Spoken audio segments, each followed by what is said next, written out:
Welcome to the show. I'm Jason Whitlock, and I'll tell you why Tom Brady should be outraged by the Patriots' latest move. And I'm Colin Cowherd, and I'll tell you why LeBron is absolutely right going after Nick Saban. Protect your business, LeBron. Speak for yourself starts now. I'm going to clown you. I may go get a law degree. Can you do that over the course of an afternoon? Oh, my God. All right, hello and welcome. We're joined today by former NFL head coach Eric Mangini and Colin's co-host on The Herd, Christine Leahy. Let's start in New England, where reportedly the Patriots have agreed to trade Brandin Cooks and a fourth-round pick to the Rams for a first- and sixth-round pick. According to the report, Brady wasn't opposed to the trade, but with Cooks departing, New England will be almost unrecognizable this season, having already lost Danny Amendola, Malcolm Butler, Dion Lewis, and Nate Solder. Cowherd, should Brady be concerned about these moves? I would say yes for this. As you age as a quarterback, generally a GM would want to, Phillip Rivers is getting a little older, Eli. You'd like to give him a little more help. When a guy's in his peak, a little more escapability, he's a great player. Aaron Rodgers can carry a little more. So he lost his left tackle and his best back and his deep threat. And I know some of these are, but Amendola was the #1 target in the postseason for him. And by the way, he comes back into a season with 32-year-old Julian Edelman off an ACL and Gronk, who has been at times unavailable. If one gets hurt, it's a pretty limited group of offensive weapons.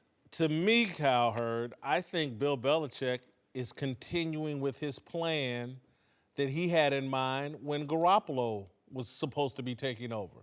And I think he's like reshuffling the deck, doing a rebuild, building for the future as if Garoppolo were still there.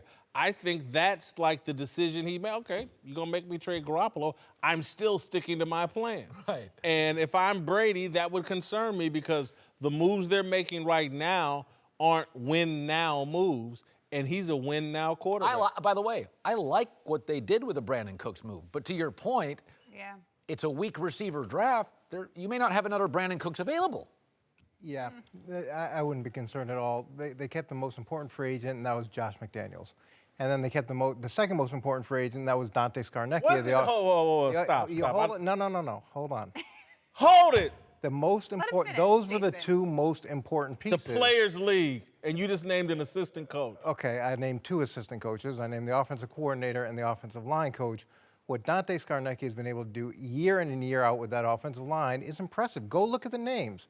Do we sit here and talk about this is the highest paid offensive line in the league like we did with Oakland, or this is, the best offensive line in the league with 3 number ones like we do in Dallas? No, but they're always good. And keeping Josh, it's the same thing. And you can add free agents. Remember they won the offseason last year? And they started horribly? So you don't know how guys are going to fit in. Chad Johnson, that was a big get. That didn't work out. So whether it's draft picks or free agency, they're going to build their team differently each year. They didn't want to pay what they had to pay for Danny Amendola. They didn't want to pay what they had to pay for Nate Solder. And they're building a team, and it's all ties in together from a cap perspective. Nate Solder is the only one that concerns me. The rest of it, the first 3 Super Bowls for Tom Brady was an entirely different team, so they always make this work. And I agree with you, Josh McDaniels counts, because the question is, should Tom Brady be concerned about the Patriots offseason? Well, the biggest offseason loss that he would have had was Josh McDaniels, and they made sure to keep him. And Brandin Cooks, his completion percentage to Cooks was 56%. Tom is 66% overall, so that was below his normal. Let me just say this, though. I watched that Tom versus Time doc. Yeah. Tom likes continuity. He's a habit. He's a creature of habit. He likes some control, and he likes certainty. And that's okay. That's what Tom, you watch that thing. He's watching the films. He has the same hat. There's a lot of uncertainty on this offense. I mean, he doesn't have a left tackle. And again, Jeremy Hill may be fine. But I look at this offseason, and to your point, you go into this season having a lot of new faces, don't you? I'm offended that Eric thinks that coaches are more important than players. I find that offensive. But it doesn't surprise me. He's a former coach, and you come from that New England thing. And Belichick does think he invented football. That's why he thought he could bench Malcolm Butler with no repercussions during the Super Bowl. To me, this offseason, so far, let's see what they do with these picks. Maybe they go out, I wouldn't get Odell, but maybe they go out and get a receiver or somebody in the draft. You got to have players at some point. You just can't give them all away. Yeah, I mean, I guess if we're playing fantasy football, it's great to go out and get whatever names work and pay them whatever you need to pay them, and not worry about chemistry, and not worry about continuity, and not worry about. You mean what the Rams are doing? Well, I'm just saying, and not worry about coaching. But every year we talk about, okay, well, this coaching move was really good, or this player developed in this system, or this quarterback needs to be drafted by this team because it has a coach that can develop them. There's transition every year in New England, and since free agency started, which was radically different, they've still found a way to win year in and year out, and this year will be no different. You know what? I remember when Charlie Weiss left, Patriots fell apart. When Eric Mangini left, the Patriots fell apart. Now, that seems mean. When Romeo Crennel left, the Patriots fell apart. 8 more years to go to the Super Bowl after I left. But That's okay. a pretty good point. I mean, it took a long time, but whatever. The Ravens just signed RG3, Robert Griffin III, to a one-year deal to back up Joe Flacco, who frankly doesn't get hurt much. The signing is going to raise some eyebrows from supporters of another quarterback who didn't play last season either, Colin Kaepernick. Last time we saw both these guys in the field, 2016, Cap played a lot more than RG3. His numbers were way, way better, though they both had, kind of terrible records. Whitlock, you surprised RG3 got a job before Kaepernick. Not remotely. RG3 just signed a one-year deal for, I'm sure, very little money. RG3 has been humbled. It finally humbled him. And, ego had been a problem for RG3. It no longer is. So he signed probably a very self-aware deal. Colin Kaepernick, because of all of his supporters and because of his delusion, thinks he should be signing some big contract, and probably for more than 1 year. And so he's not going to get a job because he's delusional. RG3, he's out of his delusion. He's getting an opportunity to be a camp arm and probably get cut in Baltimore, but, Here's what I don't understand about the Cap fans. So what Kaepernick fans will say is, well, he's better than this guy, and he's better than that guy. I think so. Kaepernick's brand this morning is politics. That's what it is. If I think of Kaepernick, I have one piece of video in a year on his Instagram account of him throwing to a random, it was by himself. RG3's brand is mediocre quarterback with injuries. So are we shocked? I know the media tells you that sports and politics are always great together. Well, Seattle just gave Michael Bennett away, and he's still a very disruptive pass rusher. Now, it may work in Golden State, but Cap's brand, yes, Cap is good enough to play in the league. Are we also going to deny that there are some teams that are worried about bringing politics into a locker room? Guy doesn't love football. Look, Colin is better than RG3. Colin is better than Johnny Manziel. Colin should be playing football. But to bring Colin in, it's extremely disruptive. And people don't want to talk about distractions and all those other things. Those are real. Those are real. Now, a guy like RG3 or Johnny Manziel, those guys are lottery tickets. The other day, the Mega Millions was $500 million. I bought a lottery ticket. I know the odds are it's not going to hit, but it's the same thing with RG3 and Johnny. You bring him in, you don't pay him very much. It's a 90-man roster during training camp. If it hits, it's great. It's tremendous upside, and you'll do that sometimes with guys coming off major injuries. If it doesn't hit, you haven't lost anything, and they're not really that disruptive to the whole flow of what you're trying to do. Where Colin, unfortunately, even though he's more talented and should be playing, the other things outweigh it. Yeah. I'm not surprised at all. I think this was really a done deal as soon as the slave owner thing happened, right? With the Ravens, there's no way they're going to take another chance and sign him. And if you have a choice between RG3 and Colin Kaepernick, even if Kaepernick maybe is a little more talented, you're going to choose the guy who has less noise. They've both started out hot. Their careers kind of fizzled out. Yes, one of them has been humbled. And also, as you said, RG3 is on a one-year deal. That doesn't necessarily mean he's going to be on the team next year. They can cut him, and it's not a big deal. You cut Colin Kaepernick, that's a big story. No question about it. And your point about Steve Bisciotti, the owner of the Ravens, who's making this deal, again, Kaepernick's girlfriend basically called him a slave owner over social media. And Kaepernick's got a lawsuit against the NFL for collusion. And so there's just no surprise here. Again. By the way, Jason, we've seen this. This is all sports, but we'll just stick to football. As you well know, it's not just the most talented people on rosters who's more coachable. By the way, Andy Reid just gave up Marcus Peters, the best pure corner in the NFL. There's a lot of components to being signed. What's your price? Odell Beckham, there's no takers. Because Odell Beckham's like, I'm fragile, I'm a little emotional, and I want to be the highest paid receiver in the league. This idea that, well, this guy's more talented than that guy. What's his price? How coachable? Is he a distraction? This has always been true in sports, unless you're a superstar where people will overlook a lot of stuff. And the other thing with Johnny Manziel and RG3, you see them working at football. Johnny's going to that spring league. They're at workouts. They do post things on social media. They're doing interviews. You see that there is a commitment to that. And you haven't seen much from Colin outside of the political aspect. But from a skill perspective, he should play. From a noise perspective, it's going to be hard for anybody to do that. Everything that's taught in sports, and most acutely in football, is about you're not a victim. And we control everything within this locker room. Don't get caught up in the officiating. Don't get caught up in anything but what we do here in this locker room. And this is where I keep blasting Kaepernick. He's a victim. He's a martyr. You don't want to bring that mentality into your locker room.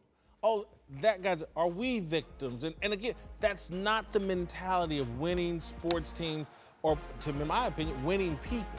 Once you start seeing yourself as a victim, guess what? You're going to be a victim. Welcome back. Christine Leahy's here. Joined now by the founder of the big lead, Jason McIntyre. Let's move to a bizarre feud between LeBron and Nick Saban. It's actually entertaining. On Monday, LeBron's media company, Uninterrupted, sent a letter accusing Bama of copyright infringement after the school released a trailer for their barbershop-themed interview series called Shop Talk, which looked a lot like LeBron's barbershop-themed interview series called The Shop.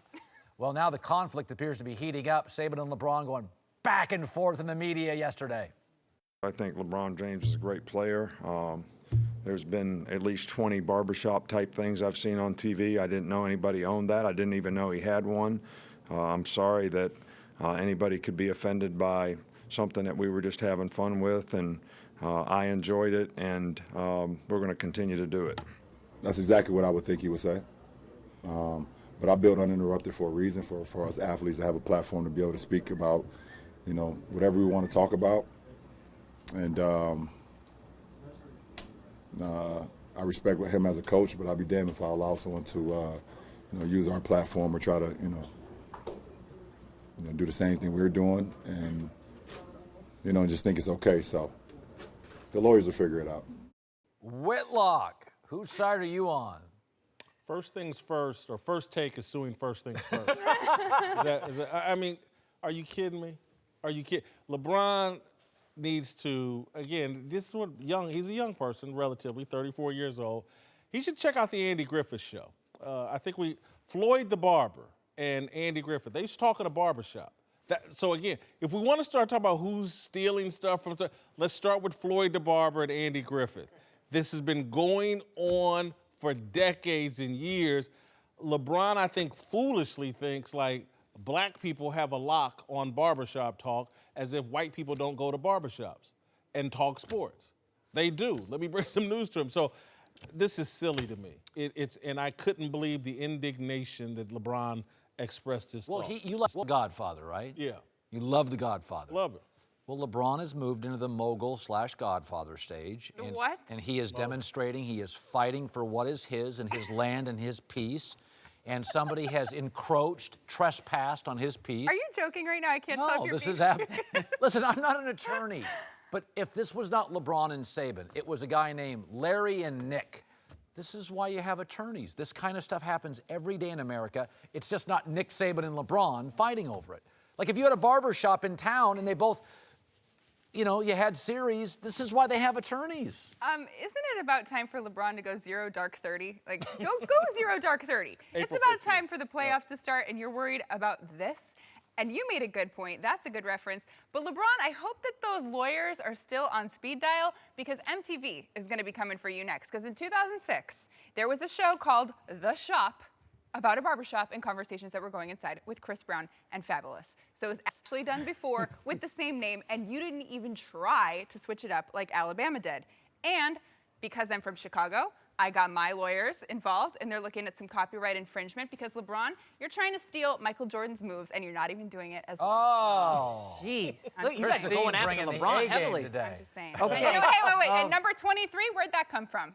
Oh, Copyright geez, right. He's infringement. stolen everything. Guys, I got some bad news for you here. This is much ado about nothing. LeBron is a smart businessman, and I'm not picking a side, and here's why. How do you pump up a fledgling media platform if nobody's really talking about it? Warner Brothers invested $15 million. Come on, Christine, what do you got?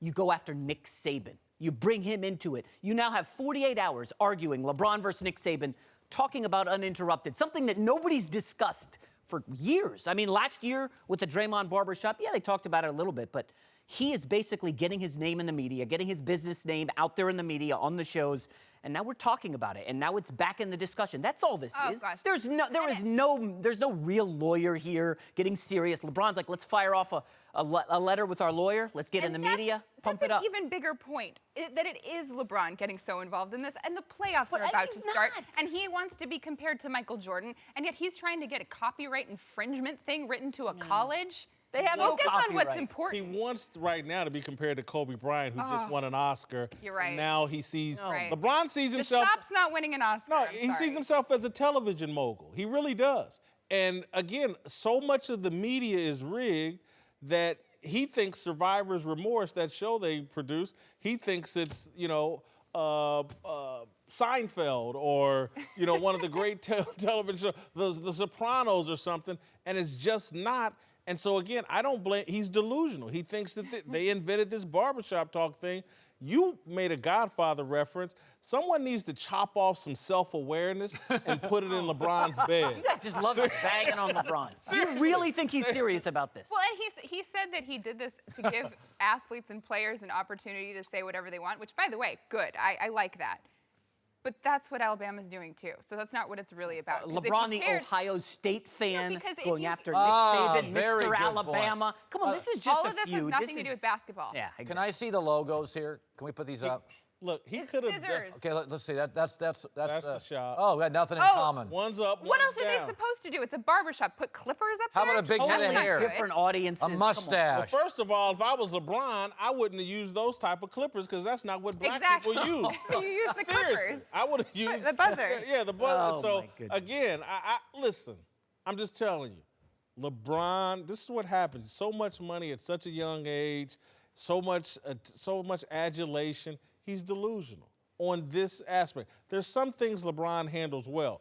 Most of them on the basketball court, but he doesn't get the reason why he's getting these television opportunities is because of his basketball play. They're not some kind of genius. They're not David Simon inventing The Wire. They're not Brian Koppelman doing Billions. He's a great basketball player that TV networks and other people are giving platforms because he's a great Wait a basketball sec. player. LeBron didn't get nominated for an Oscar for Trainwreck? Amy Schumer? He was great in that series. was Let's be pretty honest. good. He was funny in that movie. Christine, you got to give him props. All right, welcome back. We're joined now by ex-NBA champion Eddie House and Fox NBA analyst Chris Broussard. Let's move to Cleveland, where reportedly Tyronn Lue will return to the Cavs sideline tomorrow night after missing 9 games while addressing some ongoing health issues. In his absence, Cleveland has gotten hot, going 8-1, including that statement win last night over the East-leading Raptors. Cowherd, do you expect the Cavs to keep rolling once Ty's back? I do. The East is a mess. Kyrie Irving's out. John Wall's minutes restrictions. Joel Embiid now is hurt. Listen, man, everybody thinks they're getting it over on LeBron, and he's going to play 82 games. When we write the book on LeBron, we're going to talk about points and assists and rebounds and titles. There better be a chapter really early on durability. The whole league's hurt. The Warriors 4 stars. The Eastern Conference is falling apart. LeBron's going to play all 82 games. Oh, by the way, about 40 minutes a night. Man, I'm telling you, I'm more impressed with his durability than I am everything else, and I'm really impressed with everything else. Well, I think they better keep rolling because they just went 8-1 without him. And I think last night, the beating they put on Toronto, the best team in the East allegedly, was a final statement by LeBron. this is how I want to play. This is how I'm willing to play.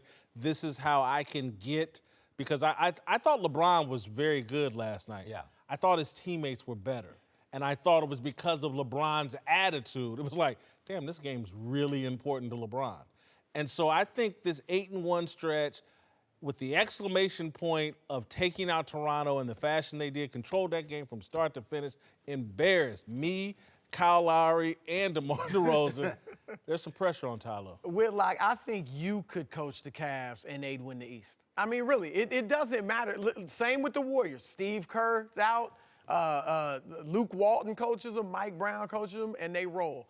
I think the Cavs are rolling. To your point, the East is so bad. Cavs are a really good team, and I'm going to give them a shot in the finals. But I'll say this. If they were in the West, I don't think a first-round exit would be out of the question. I wouldn't pick them to lose in the first round. But What's your takeaway after watching them last night? oh, yeah. Yeah, they're good, but they're not. The West is different. Yeah, the West is a different animal. I'm not saying they would lose in the first round, but Come they on. could. Some of that last night, Jose Calderon 19 ate points. the Raptors up. Solid. Again, to me, that was, if you just, LeBron's body language demanded that everybody play well.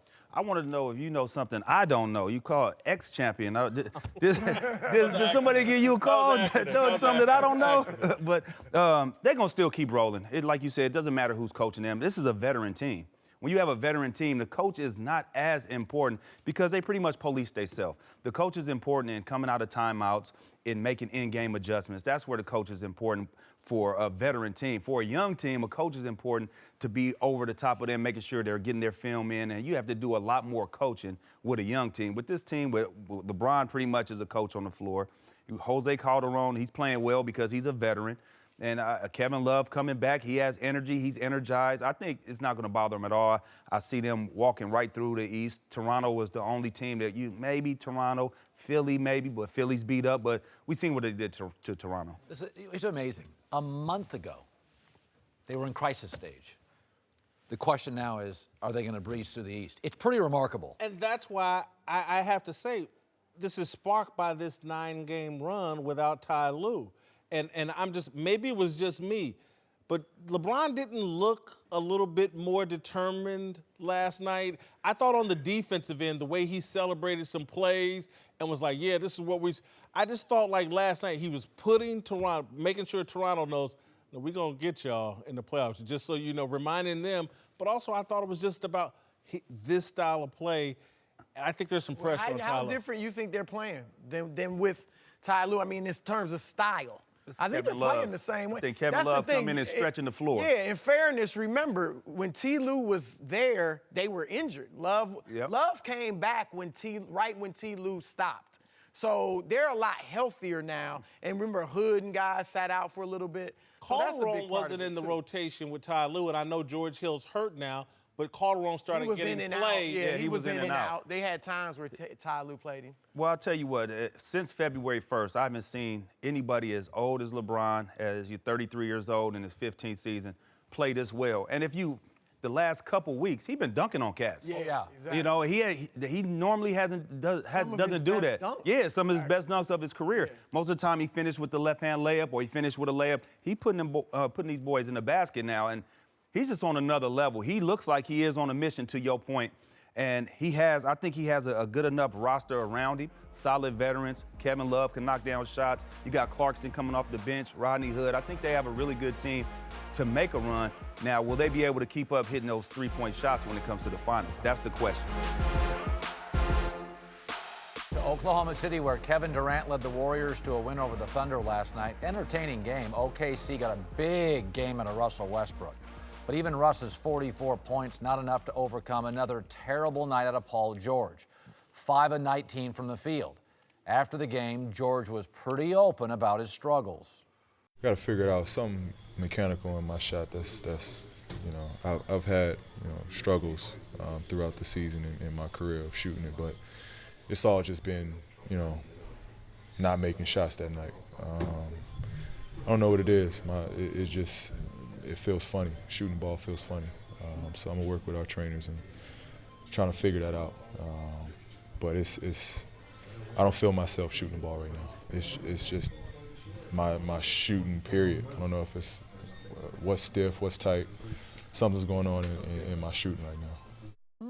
That's interesting. George's numbers last couple of months been terrible, shooting just 37% from the field. That is really off for him, 29% from three. Timing isn't great for PG, who will be seeking a max deal in the offseason. Whitlock, should teams be leery of signing Paul George now this summer? I personally would. I don't think that's going to be the case. I think this season's going to be written off. They're going to take your line of narrative that it's all on Russell Westbrook. But to me, Paul George isn't a superstar. Star, but not a superstar. Some kind of package, him and LeBron to L.A., and that makes the Lakers. I don't buy it. I don't see. Paul George is shrinking with expectations and the pressure in OKC. The guy, he's talking about something wrong with his shot, not in the first quarter. Let's go look at his first quarter stats all year. He's much better in the first quarter in terms of points, field goal percentage, three-point percentage. He shrinks in the fourth quarter. He's not a superstar. Well, he's a very, very high-end two-way player. And since you're throwing up these crazy graphics, let me throw up a crazy graphic that here's 8 guys who have left Westbrook, and here's what's happened to their game. He's going to find a way to hate on Westbrook. I mean, it never fails. You find a way to weasel him in there. Every single Mr. time. House, this is called Unbelievable. data. How come Whitlock gets data? That he's about to average a triple-double for the second straight year. Okay, you want to throw that graphic up? Listen, Paul's a very good two-way player. Now, he ain't Klay Thompson. He's no, and I don't think he's Kawhi Leonard if healthy. But he's a very good player, and let me tell you Who something. shrinks in the fourth quarter. He started out good last night in the first quarter and then just got worse. Oh, by the way, Kevin Durant, good first half last night, terrible late. I mean, fourth quarter's harder to score because guys play defense in the fourth quarter. Yeah, they do. And as far as the two-way player, to your point, there's not too many in the league. Paul George is one, and that's at a premium. Jimmy Butler's another one. Yep. Kawhi Leonard when he's healthy, Klay Thompson, and Giannis. Maybe Joel Embiid.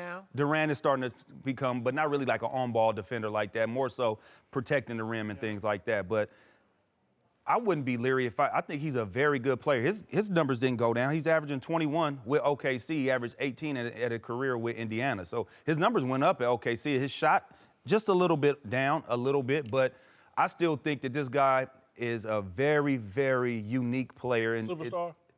No, it's not. How many superstars is in the league? 4? You know, superstars is different. He's a star, though. Yes, I'm going to break it down for you, Whitlock, because I hear where you're coming from. He's not the number one player on the championship team. I agree. All right, we know that. He's a max player, but he's not your number one guy on a title team. So if I'm the Lakers, because that's where he wants to go, if I can only get him, if I can't get LeBron, I don't think I'm paying him. I'm not going after him.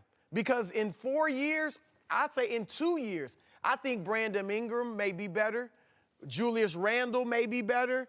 Kyle Kuzma probably won't be a two-way guy, but offensively he may be as good or better. And who knows with Lonzo. So if he's the only one I can get, I think I'll leave him alone. The problem is to have a shot at LeBron, I think you have to get George. And I don't mind him if I have LeBron. If George is going to be my second guy, I'm cool with him. But as my number one guy with all that young talent in L.A., I'm with you. I think I'll leave him alone. Now, Philly's going to have cap room.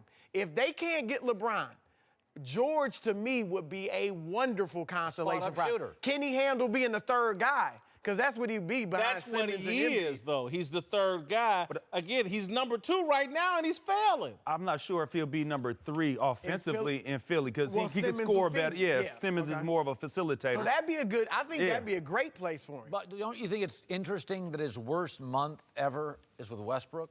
I'm just saying. Oh, no, listen, I think there's some legitimacy to what you're saying. No, I really do. Is it his worst month ever? Come on. I think there's some legitimacy to what you're saying. But it's a month. At the end of the day, the guys had all season. OKC had some expectations. He's not meeting them, not anywhere close. And Lord help me, we didn't even get to Carmelo, who literally, I feel like I can wear Carmelo shorts now. He looks so damn thick. It's embarrassing. Welcome back, Eric Mangini, and now Fox college football analyst Joel Klatt. He's unveiling his full mock draft 4.0 later today on foxsports.com. For now, we got a preview of what you'll find there. Let's focus on quarterbacks, okay? Joel's got Sam Darnold going number 1, Josh Allen, big Wyoming kid 2. Baker Mayfield, regrettably 3. Josh Rosen, 7. UCLA. Don't have former Heisman winner Lamar Jackson in the first round. He's refused to run a 40 on 2 different occasions, made it clear he's only interested in playing quarterback. So, Joel, is Lamar hurting his draft stock with some of these decisions? Yeah, I think that he is. Listen, as a player, you have a job during this process, and that is to maximize your odds of creating an impact in the National Football League. And the team's job is to minimize the risk associated with the draft pick. That's the job of the 2 parts of this equation. And the problem for Lamar Jackson right now is that he, yes, is a great quarterback, and long-term probably will be a quarterback in the NFL. But if he's unwilling to allow a team to take his unique and incredible skill set and allow them to impact their team positively during this developmental period, then he's making a huge mistake. Now you can't really take him with a first-round selection because he's just going to have to sit there. Why not be a Cordell Stewart for the late 90s Pittsburgh Steelers? Go in, impact the team positively, develop, and then become the starting quarterback 2 or 3 years down the road. I understand what you're saying, and I understand his position too. He believes that he should play quarterback, and that's all that he wants to play, and I get that. And I had Brad Smith. I drafted him. Yeah. And I talked to Brad on the phone, and Brad said, hey, don't draft me if you want me to play anything differently. And I said, look, this isn't recruiting. We get to decide. We're going to draft you, and you're going to play. We'll give you a chance, but you're going to eventually play where we want you to play. I think Lamar has the right to say this is where I want to play first, and teams have the right to say, okay, we don't want to deal with that. Sure. I covered Brad Smith at Missouri his entire career, and I think that's a good comparable. I think Lamar's a bit better as a passer, but not much better than Brad Smith was.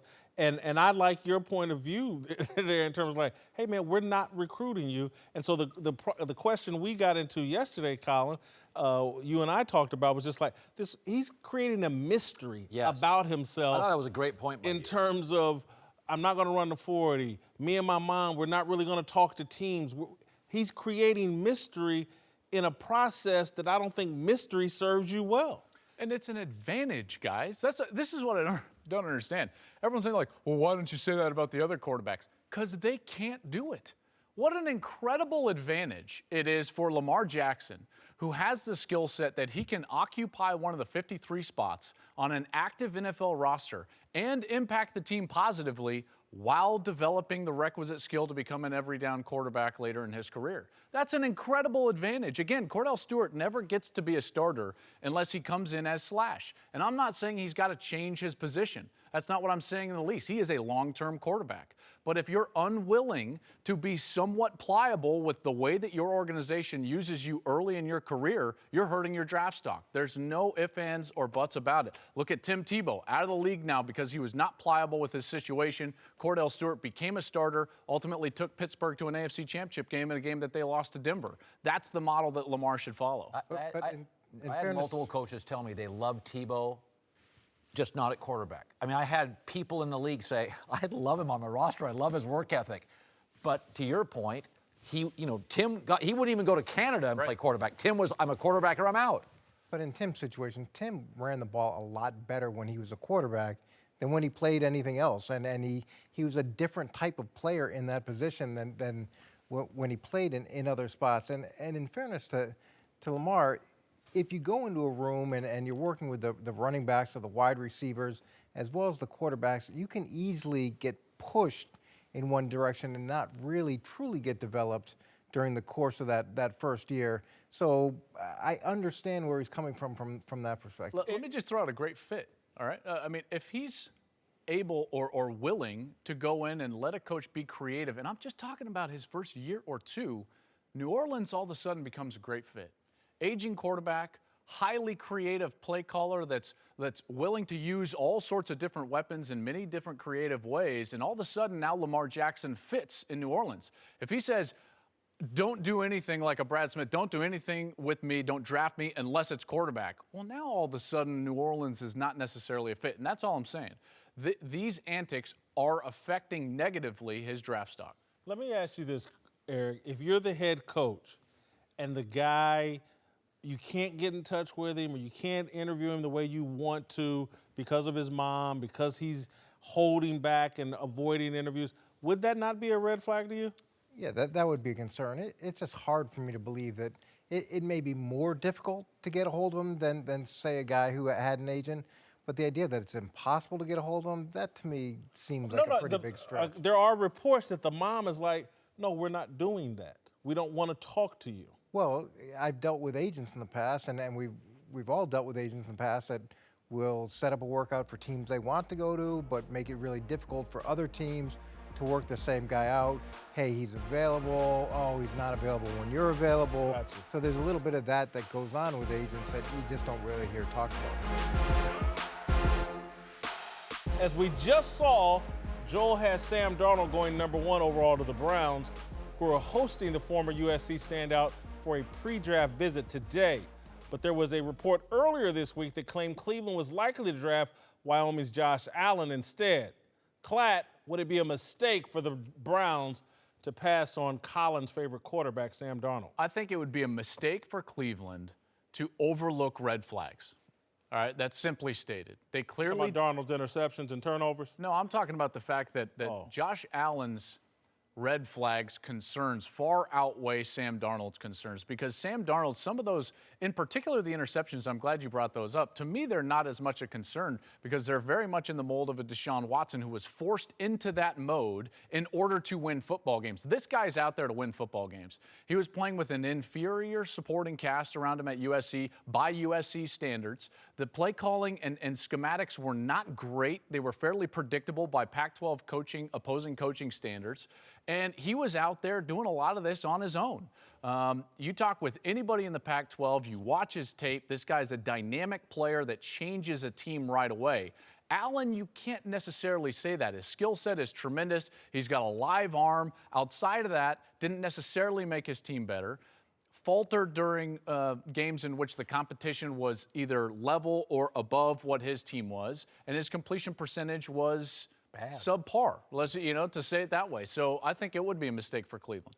This process is so difficult, trying to figure out the quarterback situation, and we see it every year. People miss constantly. And to me, what they need to do is go through the process of sitting down with the quarterback. We used to send out part of the playbook a week ahead of time, have the guys study it, go in, work and quiz them for 6 or 7 hours, then spend time with them, then work them out, really get to understand who this player is. And look, whoever you're comfortable at the end of the day, that's the one you need to go to. You can't be affected by any external perceptions or a push from the fans. It's got to be whatever you believe in after spending a significant amount of time with those guys. That's what you got to go with. You know what's weird about this? I have a feeling Cleveland's going to take Josh Allen. Okay, do you remember when we were having the presidential campaign? And Trump would say something at the time we were all shocked by, and his numbers would dip.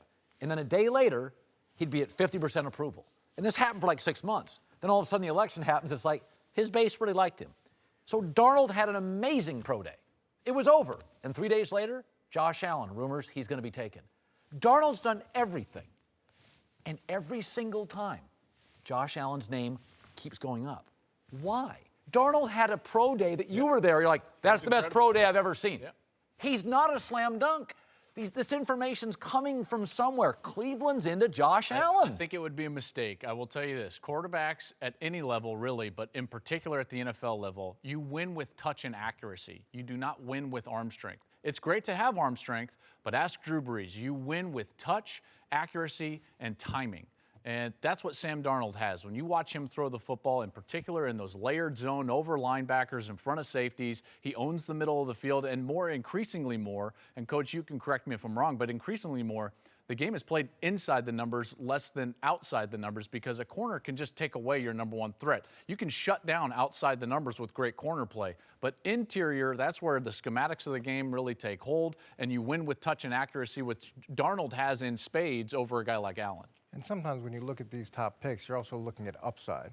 If you feel one guy hasn't had the same opportunities to develop based off of where they played college football, you think there's more upside, there's more growth, and maybe it's a function of they think Sam Darnold's a much more finished product than what we're talking about with Allen. We're joined by O.J. Simpson and Marcus Allen over here because Sam Darnold can do no wrong.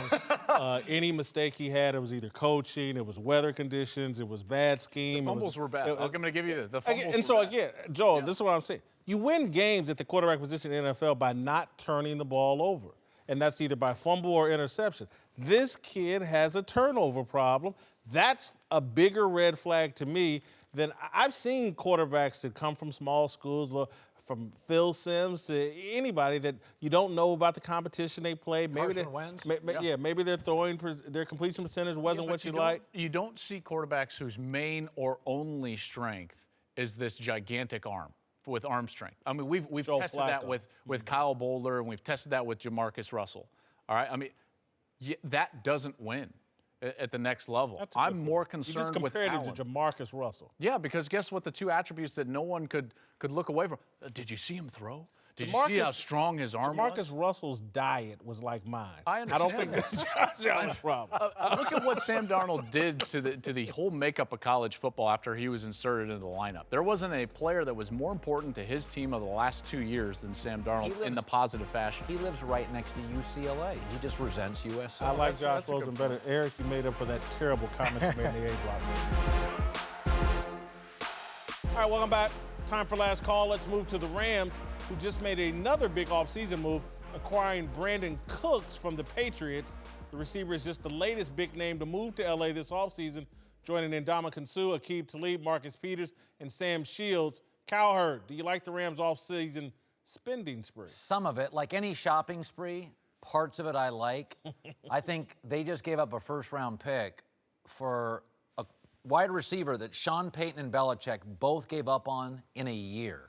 Won't cost you a lot of money. They wanted a receiver. They gave up on Sammy Watkins. I like the move. All right, to a couple of other stars who might be on the move, Odell Beckham Jr. and Rob Gronkowski.